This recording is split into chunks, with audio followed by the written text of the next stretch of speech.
everyone's here for the right talk, unicorn frappuccinos. First of all, we're going to start with, this is a talk that's going to be kind of broad. It's about trends, fads, and viral products. It'll kind of outline everything, but know that it might be a little bit all over the place, and that's kind of by design. But the first question is, first of all, does everyone know what a unicorn frappuccino is? Who's had one before? I have also not had one. But essentially, to recap, a unicorn frappuccino is something Starbucks launched in April of last year. And it took the internet by like a sandstorm. People loved it. People hated it. It was a flavor-changing, color-changing product that was honestly designed purely to be viral. It wasn't really designed to taste good necessarily, but it was designed to incite conversation and discourse, which it totally did. But why am I here talking about unicorn frappuccinos to begin with? Well, first of all, it was more than just like a random viral thing. It was actually a great moneymaker. So according to UBS, it actually launched, I think, more than 20 new Starbucks customers per Starbucks store during that 5-day period of a limited time offer. It also had over 150 engagements on Instagram with a hashtag and almost over $700,000 in sales over 5 days. And that's just multiplying the number of posts by the dollar value. So it's like $5 per Frappuccino. So I would guard to guess that the actual valuation is probably over $1 million in sales easily. But it's not random. Yes, there have been other limited time offers done since then, but none of them have really hit things as far as the Unicorn Frappuccino did. And then I guess the kind of takeaway is, how do we learn from the Unicorn Frappuccino and make other products that have the same kind of trend put into it and thought? So again, the kind of introduction is we'll talk about what makes products go viral, and I'll use Unicorn Frappuccinos as a case study. Talk about how trends develop. So unicorn is more than just a random unicorn frappuccino. It actually was spurred by innovation in the toy space and then the beauty space. And then following the unicorn frappuccino, launched a whole series of products in consumer products, so mainly in grocery. And then how can we identify trends? So understanding the rise of unicorn, how can we take those insights and figure out what the next quote-unquote unicorn would be? And then please feel free to ask questions throughout, because to be honest, I was really nervous while making the presentation. So any questions would be very welcome. And a lot of the yes. Sorry. Yes. Please. Maybe I'll touch on this later, but did they name it a unicorn frappuccino because it was going to be a limited time thing? Like, it's a unicorn, or was it because of the design of it? It was. That's a great question. It was launched with the design of it, and I think due to the nature of people that probably attend this conference, unicorn is associated with the startup world idea of the unicorn, but in this sense, it was with the mythical animal in mind. Okay, so colorful. Yeah, so the colorful, and actually that's something we'll go over too. Is what exactly is unicorn? It's really interesting because unicorn is not a flavor. Yeah, on some products in the product development world, there are unicorn flavored items that obviously clearly don't taste like unicorn, because unicorn, last time I checked, is not a flavor, right? Or if it's unicorn look, what does a unicorn look like? It's made up.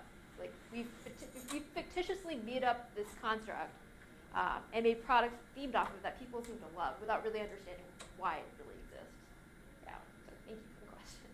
And then a little bit of background too. So one of the reasons why I'm talking about such a random topic is I had a little bit of a career switch recently. So I moved from kind of a business analyst role over into product development. And then all of a sudden I'm thinking with a different type of mindset into, I've seen people launch these types of products, but then really understanding, why does this happen? How do customers react to it? And then how can I figure out how to make the same kind of thing repeat again? Because that's something that I'll show as well, what Starbucks has done post-Unicorn Frappuccino and how it has not worked nearly as well. Kind of touching on that. Thank you. Yeah, please keep the questions coming. So why did the Unicorn Frappuccinos go viral? And then in fact, why does anything go viral? So the hunt begins. There's honestly not a lot of credible research on why things go viral. A couple of reasons could be maybe technology is so new that there's really not a sophisticated way to figure it out. You can YouTube some videos. I can't guarantee the quality. You can Google articles. Also can't guarantee the quality of that either. The only academic, I'm also a psychology nerd, so the only type of actual research that I could find was written by a Wharton professor at UPenn, and Jonah Berger. He does a lot of research about consumer behavior. Specifically, his book in 2013 was about why people choose to spread certain types of information. And I think he has like 6 different things on why things are shared and go viral. The main 2 I'm going to be focusing on is the concept of social currency and emotion. So, can anyone guess what social currency is? Maybe it's like the number of followers that you have, the number, like your connections inside any social network. Is that it? Close. So it's the things that make you get those followers. If that makes sense. So, yeah. So there's also not like a great definition, even in his book, to be honest, about social currency, but you can describe what it is, kind of. So people get social currency by sharing things that make them look good to others. So like take whatever insecurity you have and just blow that up, and then you can get social currency. Think about trying to be the popular kid at school, if you will. A great way to look at this is, I actually did this and then I chose not to. I looked up Minibar's Twitter and like the hashtags, and I was going to screenshot like what people have hashtagged it for, because everyone basically shares things on social media to make themselves look better or more interesting in some way or another. But then I realized some people might actually be at the talk, and that might be weird, so I didn't.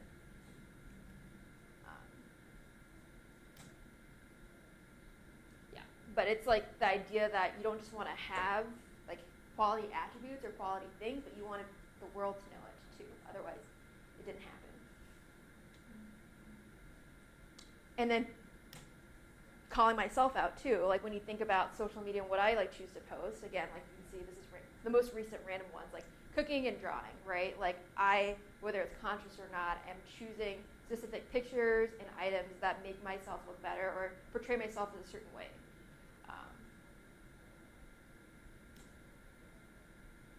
So the things that build social currency, so like social currency is basically things that make you look better to other people, is exclusivity and scarcity.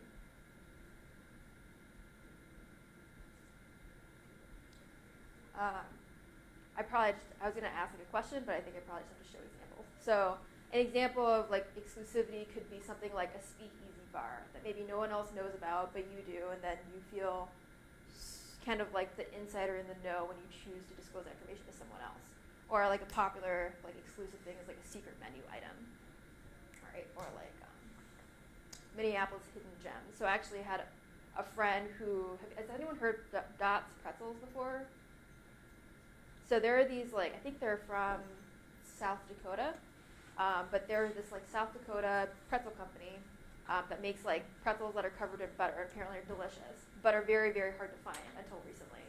So he found these pretzels in an Ace hardware store in Uptown, and then posted that on his social media, being like, no one ever heard these like before? They're the best thing that ever existed. And that's a perfect example of how like exclusivity builds that social currency, where all of a sudden when someone sees that, they're like, wow, like he's totally in the know. He like caught this trend before like I'd ever heard of it. So can anyone think of like something that went viral that was exclusive?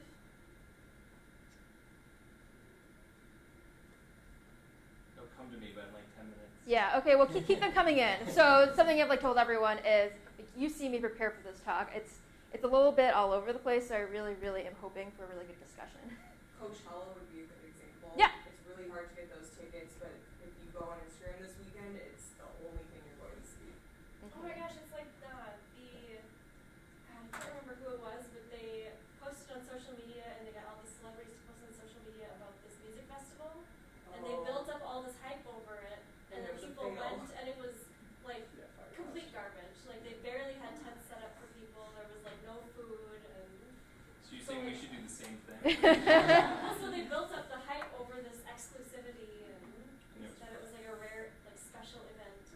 Are there YouTube creator content like parties that they host where they say like no videos, we're gonna get all the YouTube creators together who's like an influencer, but like you can't have your phones out, you can't at all. Ever heard of that? I've heard that for like Taylor Swift parties. Like when she launches her new music, she'll have these like exclusive insider only like viewing parties that are, again, like no one can ever get released. But you could also argue those don't go viral because they're not shared. But you know that a secret fan club exists. Or at every one of her concerts, not that I know this, right? But at every one of her concerts, she has what she calls a tea party, where she will like pick people out of the crowd somewhere and bring them backstage. So that's like maybe another exclusive thing. What is that concert called? Firefest. The one Oh that's yeah, Firefest. yeah.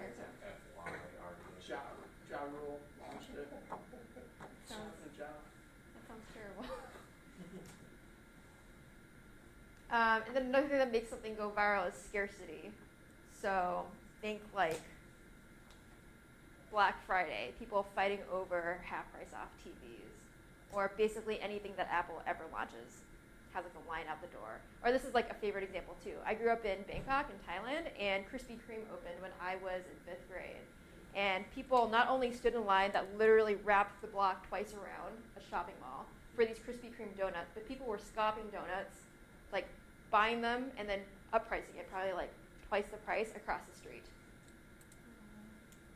So that's a great example of scarcity. But yeah, Krispy Kreme just taking off. Well, the Nintendo stuff that has been coming out for quite a while. When the Xbox One came out, they only produced so much and didn't have enough for Christmas. So I know friends that bought like 5 of them and then sold them on eBay for 3 times the price. Yeah, or even like tickets too. Oh yeah, That happens a lot. Yeah, scalpers are essentially that, right? Are essentially taking advantage. Yeah. Yeah, and there's people who do this. They buy in bulk from Ticketmaster and then resell, especially for Taylor Swift concerts. I know someone who does that. So that's just a marketing tactic then, by just saying there's a limited amount, and then It's People wanna be part a of that? huge marketing tactic. So if you want more sales of a certain product and you have 1,000 of them, but you only want to sell the first 100 and you want to maybe test the market, so you would say, only 100 available. It doesn't matter if it's a digital product or a physical product. They don't know how many you really have or how many you feel like fulfilling. And so you sell it in that aspect, so then you get more bang for your buck, essentially. And they also feel they're getting more bang for their buck because, they're in it for the same thing. Like, there's only 100 available. Well, heck, I want to be one of those 100. There's this exclusivity thing. There's mastermind groups that I'm a part of. You pay $25,000 to be a part of one mastermind group. Only 100 people can be involved. All those people are paying the same amount you are, so you know that when you get involved, it's an exclusivity thing. No one else is going to be like, this is your core group. You're going to know these people. You're going to consume their content because they're consuming yours. So I think there's definitely lots of products that are built in mind to be limited time, exclusive. Not everyone who wants one's going to get one. Like almost that dopamine effect of like not knowing whether you're going to get it or not. well, is who's kind of got high. Instagram? Everyone, right? How many of you in the feed? And you see like the Shopify thing, like only 100 available, or only a short, for the next hour, and they have that little ticker counting down of when this special offer is going to end, because they want you to take action now. That's the whole reason. Doesn't mean that next week it's not going to be there either. It's just you think that this is only a moment in time that you have the opportunity. So unicorn frappuccinos went viral because they were both exclusive and scarce. So there was a bunch of mystery about if it would even launch. So people on Reddit, I guess they either have all the time in the world or they really love Starbucks because the rumor first appeared with an elusive, like pictures behind the scenes. I'm pretty sure they're not allowed to do this, but like a pink powder, don't open until 4/17, and then a couple of clues that hint towards something might be coming up without Starbucks ever acknowledging it. And actually, I think they're intentional about not confirming or denying anything because they want that rouse kind of and that build up.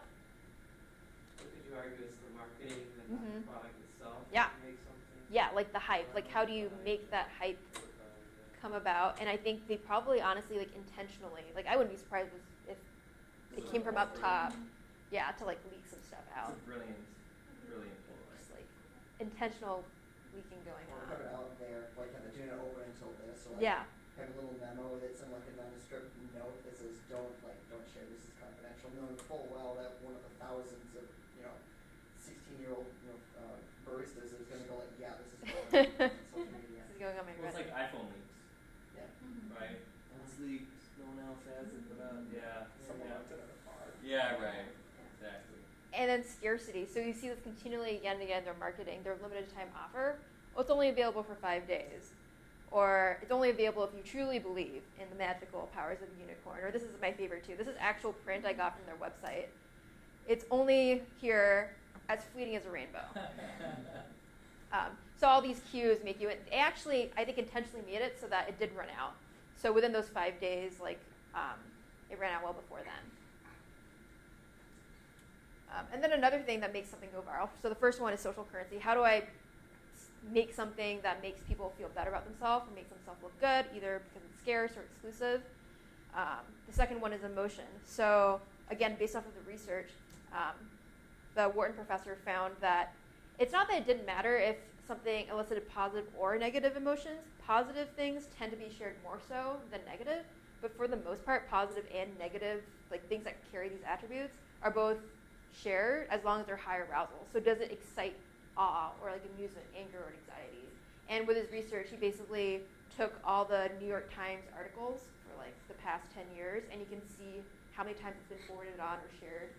And then he did a sentiment study where he like asked people or surveyed people about like, to what extent do you find this article like, you know, content or like exciting awe and whatnot. And then he found that correlation being things are more shared when they elicit high arousal reactions, regardless of whether it's positive or negative.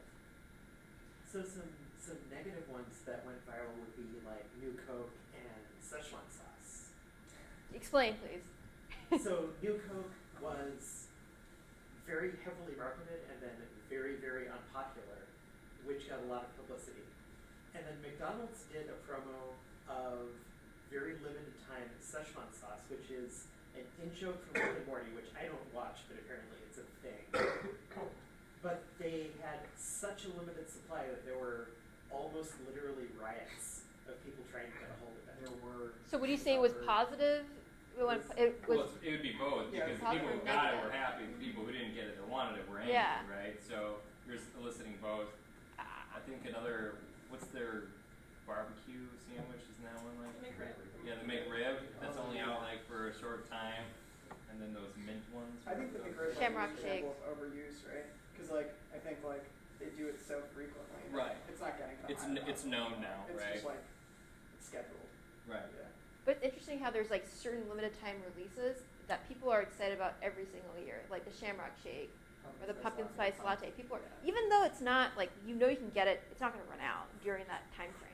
And they also start selling them in like July now or something. Right. like that. Yeah. Or they actually, it's called like the holiday creep, where actually apparently Americans are sick and tired of like Christmas starting too early. So Is this, this in July? yeah, the past like 2 years, there's actually been like a conscious movement to stop the holiday creep until after Thanksgiving. But for whatever reason, people don't really seem to care about Halloween. Like people love Halloween. You give it to them in like September and they die. Well, I think the reason for that is because Halloween is kind of that's the holiday that Christmas is stepping on, and people like Halloween. I mean, it's a lot of fun, and so we wanted to see that thing to be a little bit more well appreciated. And Well, that's yeah. cosplay is huge now too, so Yeah. that's playing into it. Mm-hmm. That's true. There's no like holiday preceding Halloween to step on, really, except Right. for 4th of July or like Labor Day. So like an example of something that went viral that elicited all sorts of emotion is a fidget spinner. People were both fascinated and confused and mad, surprisingly. And this is an example of a viral thing that came and went very shortly. So apparently it inspires just the right amount of controversy. Does everyone know what a fidget spinner is? Yeah. Unfortunately, yeah. Like why do you say unfortunately? Just because I don't get it, like they're, I don't know, it's the plastic thing that spins. Why do you have 5 of them in your bag then? or people like companies give them away for free with their like company name on them. I don't quite get it either. Honestly, like it really is just this simple. Like you see me here playing with this stupid little like charger thing. It's a fidget thing. Some people. You're a kinesthetic learner, so you need to be Yes. doing something physically while paying attention to something else for you to consume it appropriately for yourself. Yeah, it's That's for why that makes sense. Oh, And so see, I I saw kids like spinning them around in their arms. I'm That's like, just- but that's you're just- not doing anything. And that's just kids being kids. But do you think that you would still find the same enjoyment about that 10 years later? Absolutely. probably- Oh, yeah. I mean, I Okay. still have toys that I got when I was 8 years old that I'll go to, like, I'm going to family functions, and I still have, like, my stupid little Rubik's snake that I have in my hands just to fiddle with. So that's fidget spinners display. Yeah. Well, our mixed reactions are apparently common because I like this quote. Teens are excited, teachers are pissed, and most apparently there's some good tweets. So there's a lot of like anger or like confusion, honestly. Some people find it really annoying to see someone else fidget. Other people, like, it actually went viral because teens were tagging themselves in like fidget spinner memes. So again, like, how do you elicit just enough reaction where you want to share it to someone else? Or like a lot of like, I think Facebook videos nowadays, you don't even say anything. You literally just tag a friend and that's it. So like, how do you either like incent someone to share that, or maybe if you have a video, like tag a friend that has whatnot. Like there's some stupid pictures, as like the one that I got tagged on most recently was this is embarrassing, but like which McDonald's burger are you? Tag a friend. And then there's like different types of burgers with different personalities. I was the Big Mac. So you can see like unicorn frappuccinos also elicited all types of emotion across the gamut. Everything from being super, super excited, people wanting to be repeat customers. This person wants to like spend their whole tax refund. Right. Or some people are like making sure they're in line foremost so that they can make sure they can like get their hands on it. This is probably the camp that I'm on, honestly, which is I'll just kind of like stand back and sit back and look at everyone else post this stuff. That's why I guess everyone in this room has never tried one, so you can understand that. To your Coachella point, this is hilarious. So kind of poking fun at the kind of people that would play along with this. I thought this was really funny too. So like kind of ripping off of it.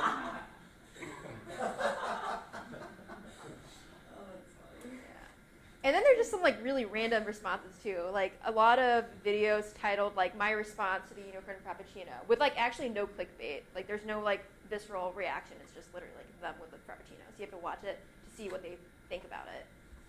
Example. Like, just like in awe. And then this is the one like I die over is people who are angry about it. So everyone from baristas who apparently it takes a lot of work to put together these unicorn frappuccinos, even though they're priced the same as regular frappuccinos, and the world just melting down over them. First world problems. First world problems. But you could say unicorn frappuccino is definitely a first world product too.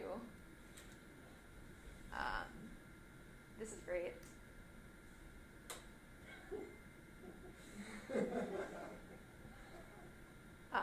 And this is a picture of a trash can, or video, I should say. So it's just putting the unicorn frappuccino where it belongs. Terrible. So are they wasting their own money to buy that unicorn frappuccino? And then throw it away. Increasing Yeah. their sales. Yeah, Right. but away, I feel make like themselves look cool. I feel like that's kind of like almost a parody on social currency, right? It's like making fun of something, like a hipster almost, like making fun of something mainstream because you're too cool for it. And then It's still good for Starbucks. yeah, it's still good for Starbucks, and I guess it's still good for you because They got like 687 likes out of the deal. yeah, yeah, like they're Wasn't all a waste. Right. It's no different from like how many hammers does it take to break the iPhone X or something like that, Yeah. you know? Mind you, there's no thumbs down on it, so even those likes are still like thumbs downs, right? Like I see what you're saying here, but screw you, I'm still. yeah. Or what I love is like personally, if I try something, like if I'm sharing a meal with a friend or have something, taste it, don't like it, and say that, and then usually they'll say, "Can I try that too?" Or can I have some? And you're like, "What? Like why?" There's like a kind of like mystery over things that aren't really understood. But yeah, so those slides are kind of like why something goes viral. So the two main points are like, does it incite emotion, positive or negative? And then does it give you kind of social currency? More like it has to incite emotion, right? Yeah, it does. And keep in mind, it can be both positive or negative, so you have to read your trends, which we'll talk about pretty closely, because there's definitely some products, I think we could probably name a couple, that went viral for all the wrong reasons, which I'll talk about the Lady Dorito towards the end. But then understanding, like, how do trends develop? Mostly, like, how did the unicorn trend develop? So something interesting about unicorns is that it's not just a one-hit wonder trend or, like, viral product. It's actually representative of, like, this trend that's been emerging for probably the past, since 2010. So, like, 8 years. Okay, the hunt begins. Interesting thing about unicorns is that it's actually rooted in millennial nostalgia, which is an actual term used by marketers. So this kind of sums it up pretty well. Why is it that the most technology savvy, cosmopolitan, connected, and modern generation prefers to look at life through a rearview mirror? Can you like see where they're getting at this, or like what do you think millennial All the nostalgia fads are means? coming back. What kind of fads? Well, high-waisted jeans. Pokemon, for gosh sake. Yeah, Pokemon. But not boots with the fur. Well, the neon colors, the neon generation kind of thing is coming back. Stranger Things. Right, yeah, everything's going 80s retro. The music is being played more and more now. Like 80s music's becoming hip again and in. Even like the Netflix, if you mentioned like the Netflix, not even just remakes, but like what they feature every month, so, like Golden Girls or like bringing those old shows back. Friends reruns. Everyone wants to relive their past again. Well, I think the point here is that for whatever reason, the millennial generation wants to relive their past. Maybe our previous generations wanted to as well. Right. But Yeah. I think that's kind of the mystery here. I don't think it's specific to this generation. I think it's like you have 20 years past, basically like the trends that are evolving are like 20 years previous for Yeah. every generation. Yeah, but what's interesting is that Look at bikinis. No. Well, I mean- This is not true. But no, but if you look at like that 70s show was around in the mid 2000s, and that was huge, True. right? Like that's, and if you went to But the 90s, people the liked it. irony of that was still a millennial generation that was consuming it more so than an older generation. That might just be because I mean- it's a good show. Oh, okay. I don't know. Yeah. but there are definitely times. So like I'm thinking maybe like during World War I or II, or like whenever the like the home appliances were developed. So like things like refrigerators, not ovens, but like refrigerators and washing machines. Like at that time, I don't think that people would have ever thought that washing your dishes and stuff by hand were cool, right? Everything was about the new innovation, or like any basically type of renaissance. People are looking forward, not backwards. But it's almost like once that's hit for the past like 10 years, then you start getting nostalgic for like a past time. But nostalgia is definitely a trend that I think it does recycle. Like nostalgia's gonna hit again. Who knows? Like in 50 years. But it's weird how we go through waves where we're like very, very insistent on it, and then we're very like deterred by it almost. I think it's a huge thing with colors and fashion. So if you look at fashion over 20 years, you'll notice that those colors come back consistently. But they have to have, we want you to buy the latest trends. The latest trends have the newer colors that are assigned to those trends, so they don't look like last year's or the years before, whatever, up to a certain point. So you're always recycling in those terms as far as like fashion and colors are concerned. And sometimes now, like with the high-waisted shredded jeans, all that kind of stuff, coming back from the 90s again. But fashion has been something where this has happened again and again and again. Flare And pants. maybe that's where, what's that? Flare pants. Flared pants. Or even like vintage clothing. But that's another thing too, is like what makes vintage clothing cool instead of like your grandmother's clothes. Maybe it's even like, this could be just a theory, but like, do you think it has to do with your own age? Do you know what I mean? Like if you're a kid, you might not think, like you might not have enough like history or knowledge to know if something like that your grandmother wears is cool. In fact, you might think it's not cool based off of your peers versus when you get older and you make your own style. I don't know. Or if a celebrity wears it, brings it back. Well, sometimes you do things because you want to be different, and then it catches on. So other people see that and be like, I like that trend. And then it becomes a trend, and then that person who started the trend is like, I don't like it anymore. I don't know. I've been there before, where I felt like I set a trend, and then I saw other people accept it, and I was like, I'm out of this now. And then Macklemore released a song about it, and the very act of hunting the trend becomes a trend. Yeah. Yeah. Right. Yeah. Or what's also fascinating is like counter trends almost, where like things are like it doesn't exist. Maybe there are examples, but like what would be? I'm trying to think of like what a counter trend to like a unicorn frappuccino would be, like Soylent maybe, where you like are devoiding your food from any type of joy or like visual appeal, basically, and just eating sludge all day. Maybe that's like a counter trend. Probably a different demographic, opposite Maybe demographic. That's a different type of social currency because you're like, I'm so healthy. Yeah. I don't eat unicorn frappuccinos. Or I have no time for this. Yeah. So millennial nostalgia, you see like everywhere. Nostalgia can mean anything from like what you ate for lunch yesterday to what you were doing 10 years ago to like how your grandparents lived. So think about like marketing. Even I think we still use these hashtags. I don't know, they like seem to have lost a little bit of their drive, but you can still see them. Like I see it on my social media all the time, or even within marketing. Right. Al City, who lives an hour and a half away in Owatonna, like he launched a song I think last year or 2 years ago called "Unbelievable." So it basically talks about all of his childhood dreams and like what he grew up with, and all these different references. So like Mentos and Diet Coke, Game Boys, The Lion King, and like what a great time that was. So people can feel that nostalgia even through music. In movies, like this is a huge one. So Star Wars, like I think as millennials are aging up and having their own kids, they can now relive those moments with their children. And then obviously people are profiting off of it, right? You have to. So you can now have, Pop, did you want to be nostalgic while eating potato chips? Because now you can, and you can share that with your kids. the best was the Star Wars jelly beans. Really? Was that a thing? Yes. 50 cents for a pack of like 8 jelly beans, but they were sparkling. I didn't know that sparkling needed Star Wars. Yeah. I thought that it could They had the stars on them. Yeah. Yeah. stars on them. Stars built in. So it's all like a game of marketing. Yeah. Yep. Like you might with this, like these are just pop chips. They're not Galaxy pop chips. Although they do exist. They do have Galaxy shaped pop chips now too. But yeah, like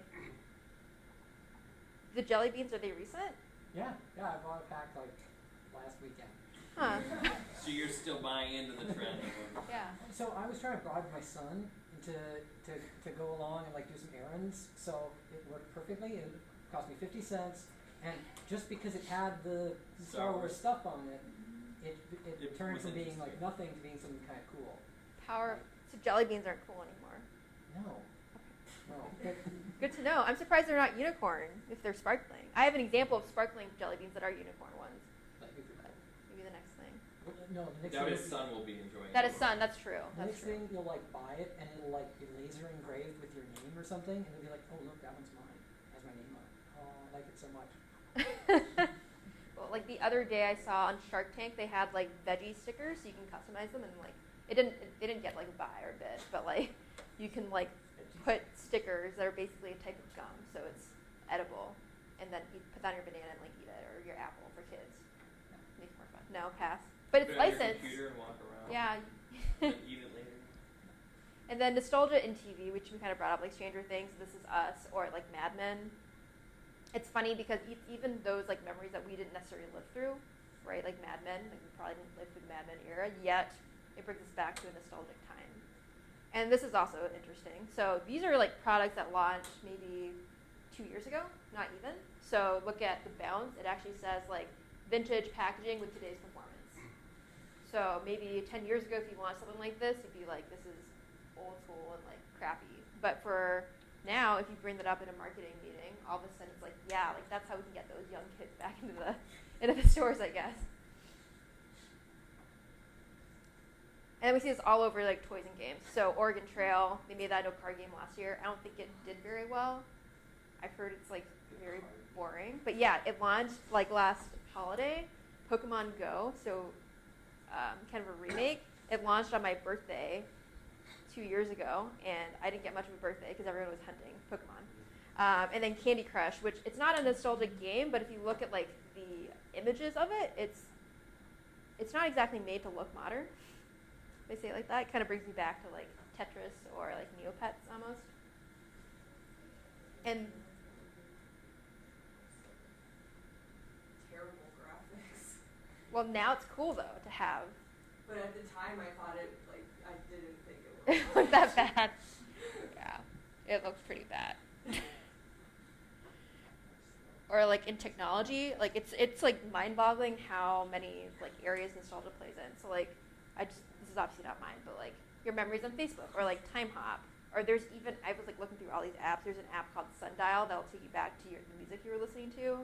There's an app for like videos where you can intentionally make whatever videos or vines. I guess mine doesn't exist, but like videos you make like look like they were filmed on a camcorder.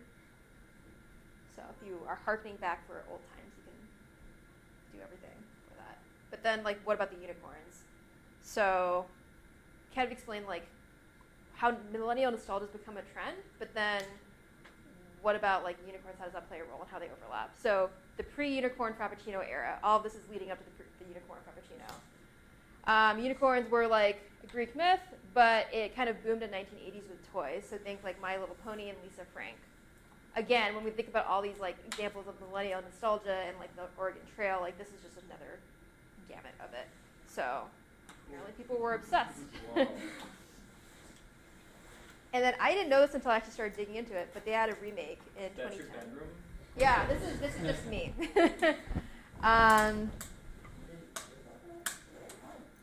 You had to dig to find this, like the fourth generation MLB. My Little Pony. Of course you would know. Yeah. Yes, I did. I didn't grow up with it. I'm going to play the international card. I had Lisa Frank, but I did not know. I did not watch My Little Pony growing up. But they did a remake in 2010, and the interesting thing about My Little Pony is, to Dustin's, you're an example of it. It hits a wide demographic of people, more so than you would think, and that's one of the reasons why it's so successful, and probably why they brought it back. And another thing too is, again, think about the age range in which people that grew up with My Little Pony are hitting now. So it's actually really popular due to millennial moms wanting to like relive it with their kids. And obviously like a bunch of product development off of that. And then that launched in 2010, but then throughout there, through 2015, it was just becoming the it thing within toys. So that like giant unicorn over there, it was like the hottest toy in 2015. It retailed for $120, and it was the coolest toy. Like probably like 2015's version of a Hatchimal. You have a unicorn Lego, unicorn backpacks, unicorn everything in toys. If you're a parent, that's what you would be getting. And then it also launches in hair care too. So this is just looking at Google Trends within unicorn hair, and I've highlighted the area before the unicorn Frappuccino. So this is just to point out, like, this is preceding the unicorn Frappuccino. Unicorn Frappuccinos didn't launch a trend. It was actually like piggybacking off of an existing trend, which I don't think, it wouldn't like be very intuitive to know. But if you want to know, this is what unicorn hair looks like. And what's ironic now is now you actually have hair that's inspired by unicorn Frappuccino, so it's almost like a reversal. And then unicorn foods just spreading throughout social media, again, before Starbucks Frappuccino. So the point here is, it's really interesting how trends are developed by everyday people, by posting on your Instagram, making something cool, and how like a lot of times we think these big companies are like, have, I don't know, some special power to just decide something's a trend, when in reality they're actually paying attention to what people are posting, like what everyday people are making in their own kitchens. So like those cakes people were making by themselves because they thought they were cool, for maybe a mom had like that toy for their kid, and now the kid is demanding to have a themed birthday party. But that's honestly like how these things emerge as trends.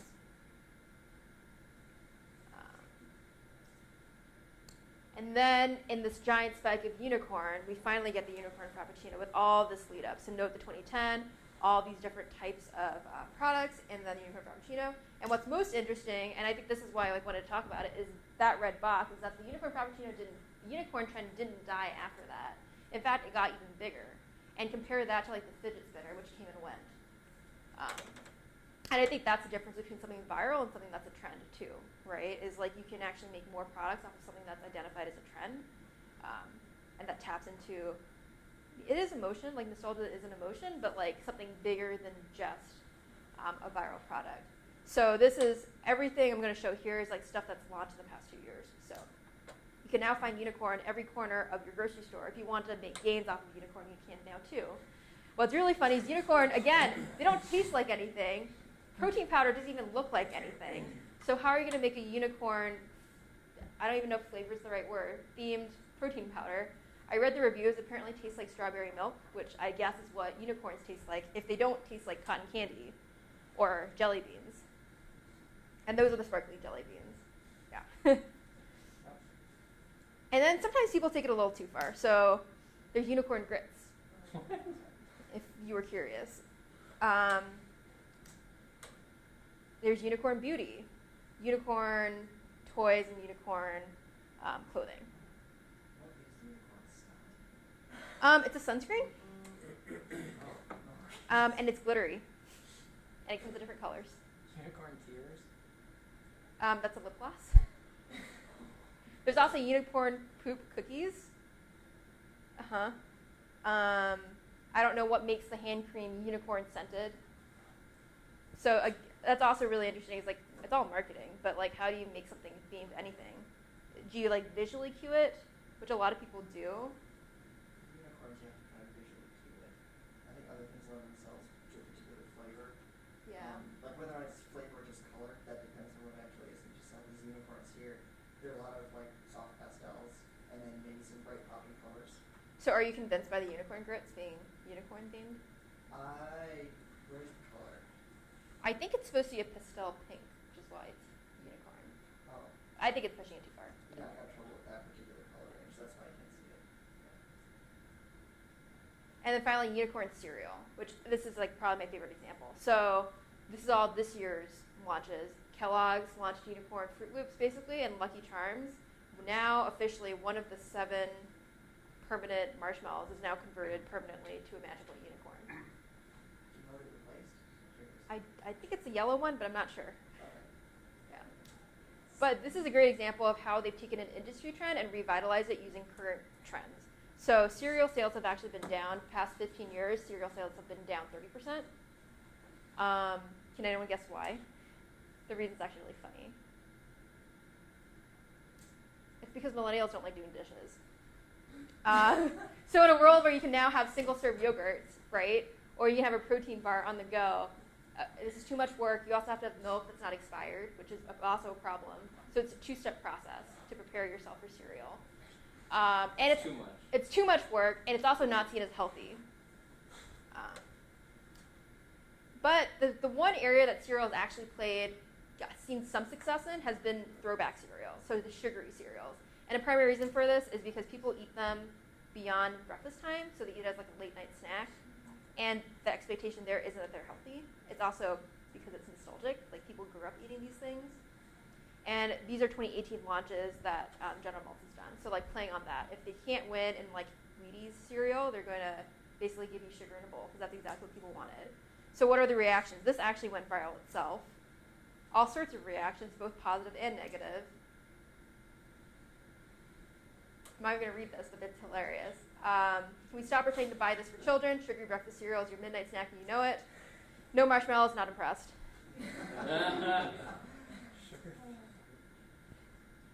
So the unicorn trend developed within toys, within like beauty, Starbucks, get the grocery aisle. Fascinating thing is like seeing how things spread across industries. So yes, unicorn sounds kind of stupid, but when you think about it, if you're a cereal manufacturer, you're probably not thinking about what happens in toys. But no matter what business you're in, just think about where your guest is at in all facets of their life. So if you're marketing towards, a parent, then think about what their kids are consuming and thinking about too, or just like where they're going to be in like 10 years from now. And then Starbucks post-unicorn Frappuccinos, I had to mention this too. They did come out with a series of limited time offers, which is not new for Starbucks. They've done like a s'mores Frappuccino, but these ones are basically designed for Instagram. They're designed to be shareable visually.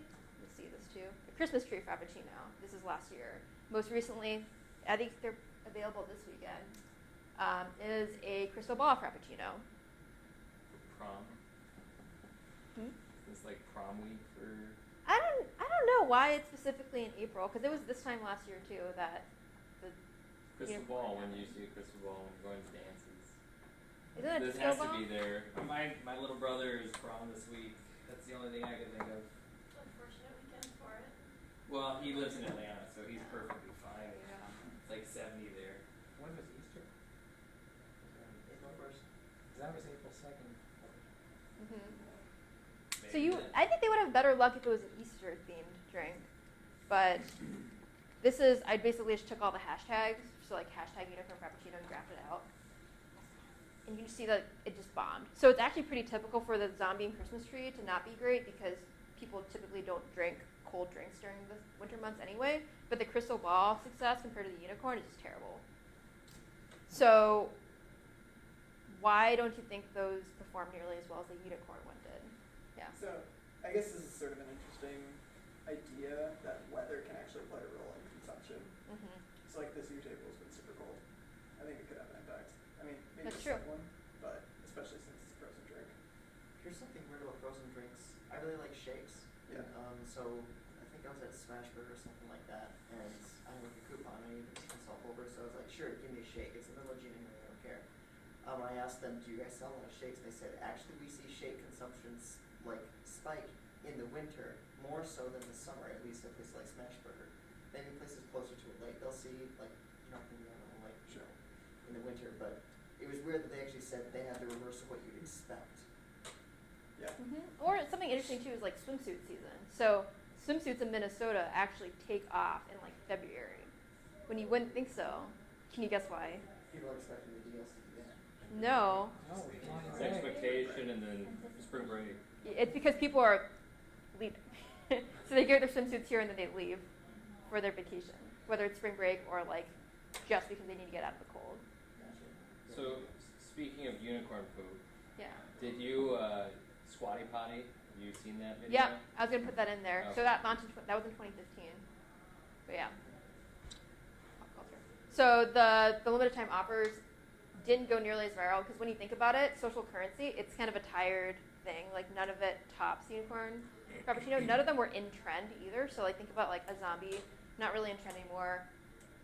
Christmas tree, sure. Crystal ball's just random, honestly. And then emotion. So if you're no longer credible, like you're not going to incite the same amount of emotion the second and third time around you share it.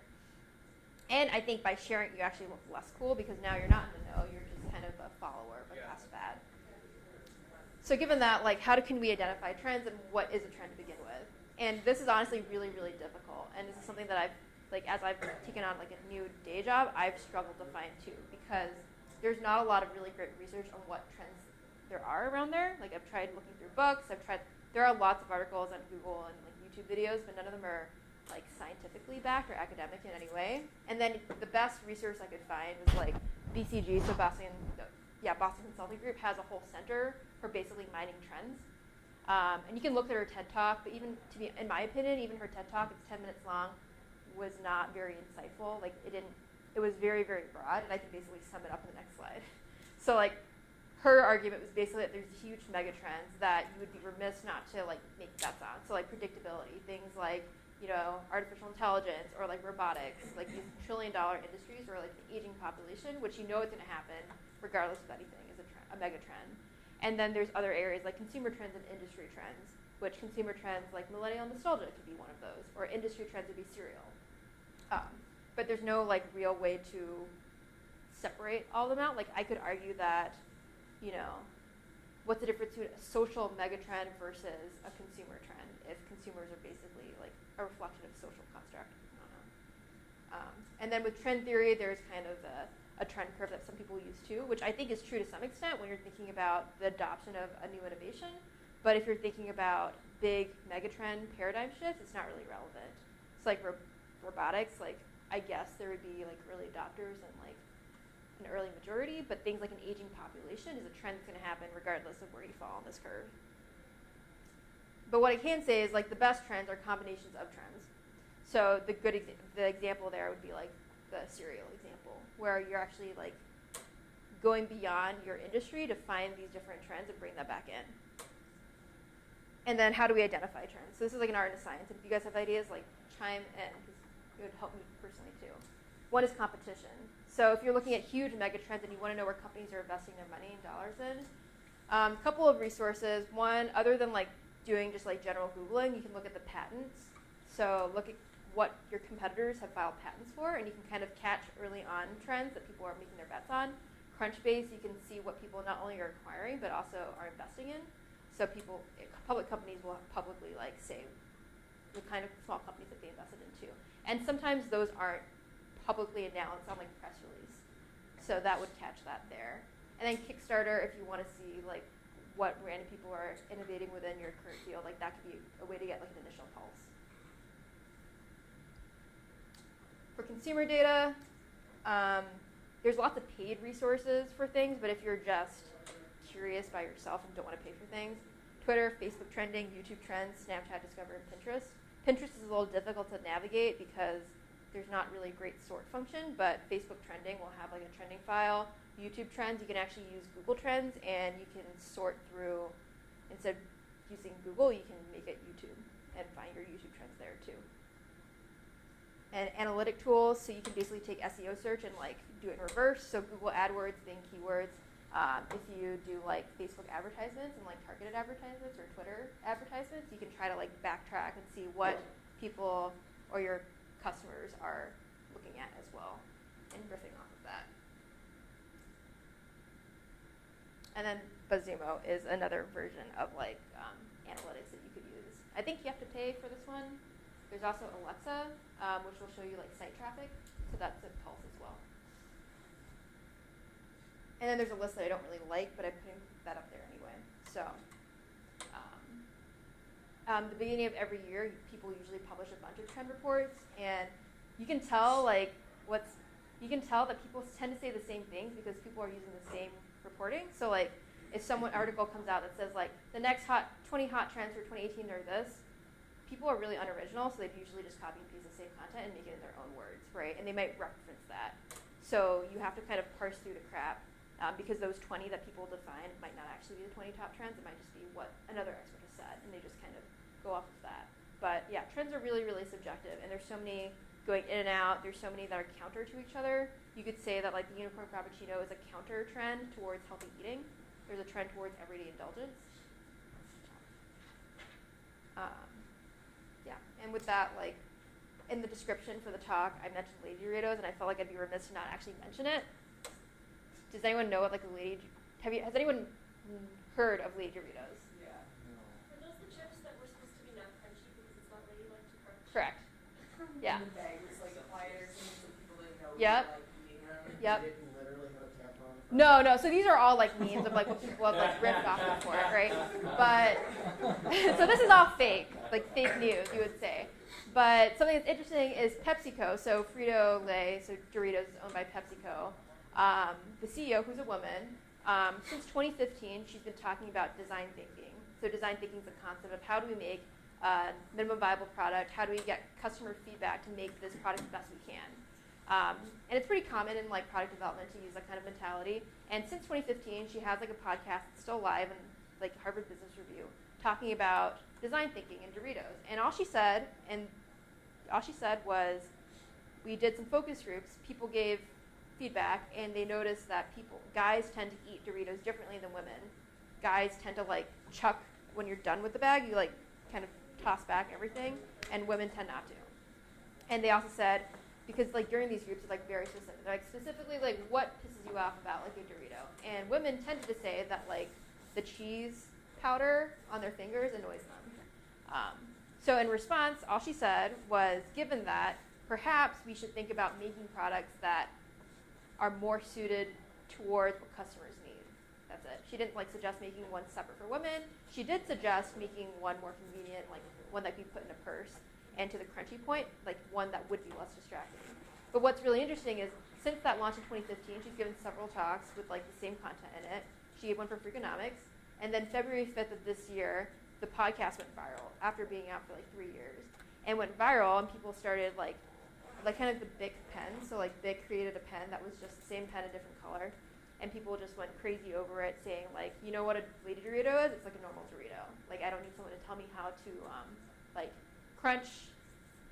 And a trend that they should have thought about, like a reason why it went viral for all the wrong reasons, is think about how the social landscape has changed in the past year for women, right? Like the Me Too movement, Trump, everything, and how people are a lot more sensitive to things like this.